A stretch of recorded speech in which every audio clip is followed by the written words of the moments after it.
All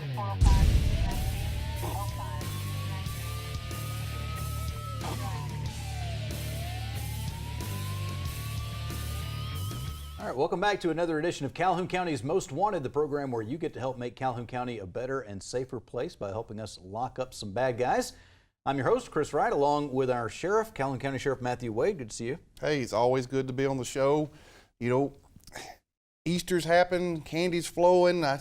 Things are good at my house right now. So you had a good Easter? Had a good Easter, you know. Anybody that has any extra Reese cup type material or chocolate, if they need a donations point, I can let them know that. Yeah, we need to get some out of my house. Hey, I understand. I'll bring you some. I'm helping with that. If you need to try to burn off some of those calories from Easter, we got a couple of good opportunities. We got a couple of 5K events coming up here this month. And they're for good causes. You know, we have the Family Links 5K where that money goes and helps children that are needing a little extra attention, a little extra guidance and mentoring in life, and what a wonderful program. There's kids that still come up to John Garlick. You know, he was part of the original part of it. I see kids that come up in their 20s now and said, hey, Mr. Garlick, you know, you might not remember me, but I was in the Link program, and you know, that program did so much for me, and you can't ask for any better than that. So that run is going to be on Saturday the 14th.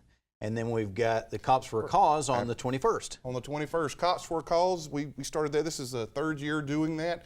We take every bit of that money and give it back to the Northeast Alabama Cerebral Palsy UCP Center on Fort McClellan, which if you've ever met anybody from out there, they're such wonderful people. If you're having a bad day, go see those people. They will tell you what life's about, and you'll leave out smiling. And one of my favorite guys out there is Donnie. He calls me his cop, but I go see Donnie on a regular basis, and he does so much for me. So it's just two good events. If you like running, you don't have to run. You can walk. Go check it out. Go be a part of it, and serve somebody else, because that's what it's all about. All right, let's take a look at what our viewers have accomplished this past week. 6 arrests this week. Brings our count up to 4,146 people put in jail, all because somebody wanted to help and get involved in their community. Actually, more than 6. We couldn't fit them all on the screen. We had 13. Oh my goodness! Oh my goodness! That's almost a clean sweep. That's almost a clean. Good gracious! That is an awesome count, and I'm so proud of y'all. And thank you for believing in us, trusting in us to feel like you can call us and give us information and talk with us, because we are your servants. We are here for you. Thank you so much. So we'll have lots of fresh faces in the lineup coming up right after the break here on Calhoun County's Most Wanted. Welcome to this week's edition of Calhoun County's Most Wanted. First up on our lineup this week, Lori Carter. Miss Carter, last known to be living in Anniston, she's wanted for failure to appear for receiving stolen property third and use and possession of drug paraphernalia. And meet Glenn Morris. Mr. Morris, last known to be living in Jacksonville, he's wanted for a probation violation and possession of a forged instrument first. And we'd like you to meet Susan Caffey. Miss Caffey, last known to be living in Anniston, she's wanted on a probation violation for possession of a controlled substance, promoting prison contraband, and a failure to appear on attempting to elude. Meet Andrew Bright. Mr. Bright, last known to be living in Anniston, he's wanted for failure to appear on theft of property second. And this is Philip Weingard. Mr. Weingard, last known to be living in Anniston, he's wanted for failure to appear on writing multiple worthless checks.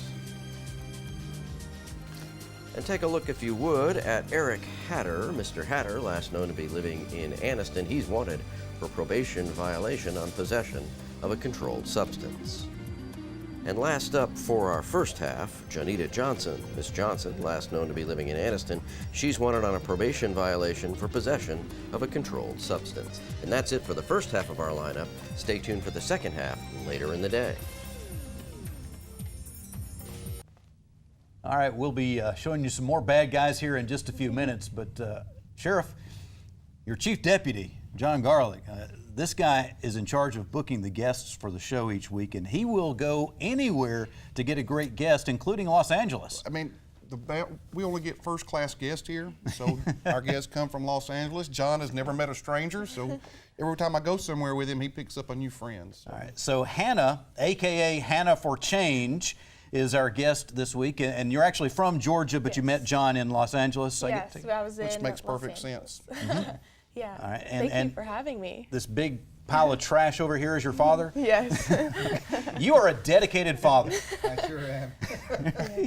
Sheriff, we see a lot of young people today getting involved in the world and trying to make things better, and Hannah's a great example of this. Absolutely. You know, a lot of times you talk about millennials, you talk about the things that they don't do, but one thing you can say is their generation care about doing something important. So Congratulations. Hannah, tell us what you've gotten passionate about. What are you trying to do to help the world? Well, I have an organization called Hannah for Change, and I focus on a lot of different topics, but I speak mainly about the ocean and plastic pollution, which is what mostly we have here. Also on environmental issues and animal species, and just speaking about things that I'm just passionate about, that I feel like my voice needs to be heard. They just had an update on this giant, I don't know what you call it, just a huge thing of trash out in the Pacific Ocean that's gotten even bigger than we thought it was. I'm sure you know more about that than I do. A bit, yeah. There's a thing called the Great Pacific Garbage Patch, and it's not actually one big island. That's more of like a theory and a myth, but it's actually kind of dispersed within the ocean, and it's above and below water, so there's not an easy way to clean it all up, and they're not really sure how big it actually is. It's kind of all hidden within the ocean. But we know it's massive. Yes. We know it's lot at of least trash. size of 2 times of Texas, or around the size of the whole United States.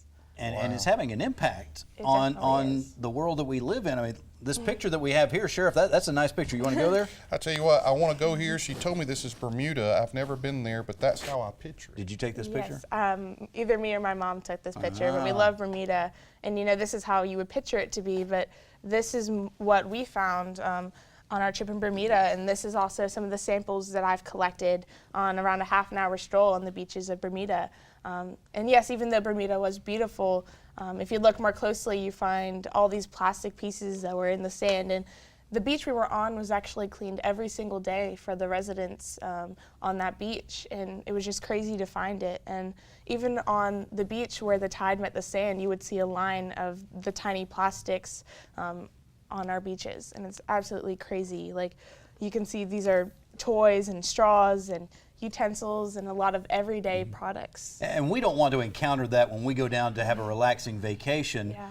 But it's not just about the visual of what we see. It's really impacting the wildlife as well, isn't it? Yes. So plastic pollution, because it's in the ocean and there's such an abundance of it, there's actually 5.25 trillion plastic particles in our oceans that look just like this, that are floating in our ocean. And that's the equivalent of taking a 2-liter bottle and stacking it from here to the moon and back twice, which is an insane number if you think about it. But plastics can easily be mistaken for like jellyfish or other marine life, and it's really commonly found being eaten by other marine life. So I actually have, this is a picture of a snapping turtle, and you can see that there's a little ring right there, and on all plastic bottles there's a small ring underneath the cap to kind of help seal it.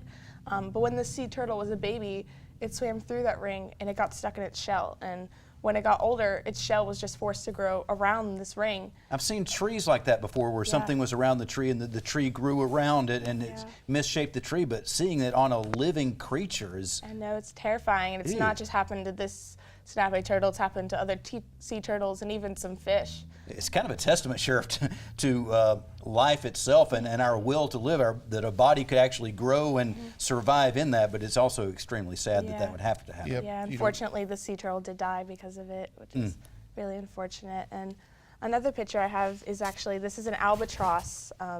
That's a bird that inhabits on Midway Island, which is right on the top of Hawaii. It's in the middle of the Pacific Ocean and right in the middle of the Great Pacific Garbage Patch.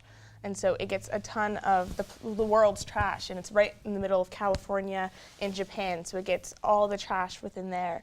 So you can see this is a baby, this is a chick, probably around 90 days old, and you can see all the different plastics that's in its stomach, which is It thinks it's crazy. eating food, but instead it's eating plastic, and this has happened in 3 months' time? Yes, it's terrible. Wow.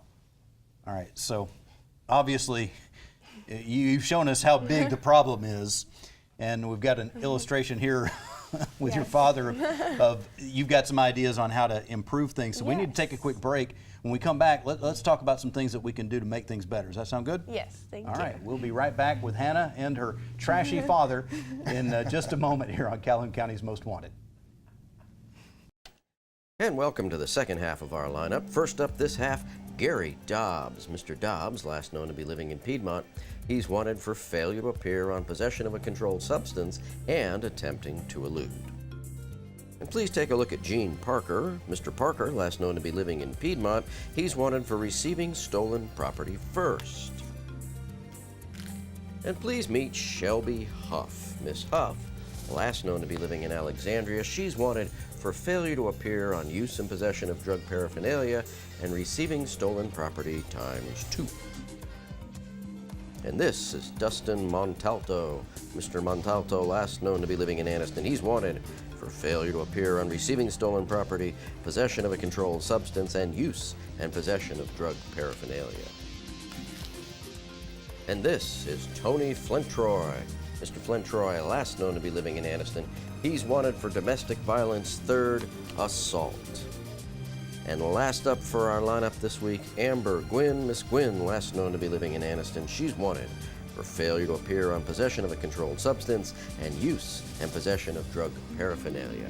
And that's it for our lineup this week. If you know the whereabouts of these folks, please give us a call at Crime Stoppers. That number, 256-238-1414. More crime fighting for you here in just a few minutes. We'll have the Crime Stoppers segment of the show. So, Sheriff, I know you need some good information to help solve some crimes. We always need somebody's help. We can't do it alone. And we need some help to help change the world and get rid of pollution. And Hannah is here for Hannah for Change. Yes, thank you. And we've been talking about so much plastic and other trash that's out there in our oceans and other places around the world. And we know that there's a problem. You've pretty well told us that. If we don't do something quickly, what's going to happen? Well, scientists predict that by 2050, our oceans will actually contain more plastic than actual fish by weight, which is absolutely crazy if you think about it, that our oceans will have more trash than actual fish. Now, if I go fishing, I'm more likely to pull up trash than I am a fish already, but that's just a more testament to my skills as a fisherman. And these shoes that you're wearing show that you're actually doing something about this. Yes, so my shoes are actually from Rothy's, and they're made out of recycled plastic bottles. So all of the shoes that they make are completely made from recycled bottles. Very good. Now, why is your dad wearing all these plastic bags? So my dad is here to represent the average American, and the average American uses around 500 plastic bags each year, and that varies depending on each person.